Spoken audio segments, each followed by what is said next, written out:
Juventude Resistência 12 de novembro, João da Silva Hateten, valor humano lolos mak sai folimba emaselo. João da Silva Hatolhe Hirakne, ba jornalista Sira, foi participa cerimônia inauguração uma digno, ba cliente no darmos domingo ba ema deficiência ga psicossocial e a sexta-feira loron sanolo recém hat fulang abril tinang rehurua ranolo recém tolo.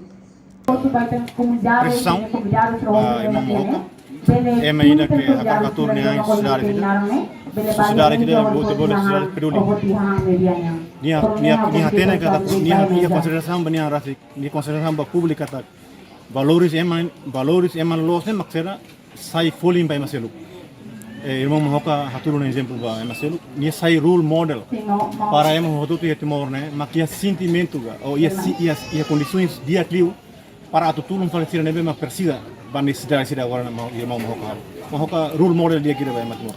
Juventude Resistência 12 de novembro ne mushusu emahotu labele uso osang estaruniang hodi ajuda malu sociedade sira hotu tem que ia vontade hanesang empresário timoroa maukane atunune ajuda husi ema ba ema labele husi governo ba ema karik ia sasang racing fahemos iminia sasang race nebe mak ia.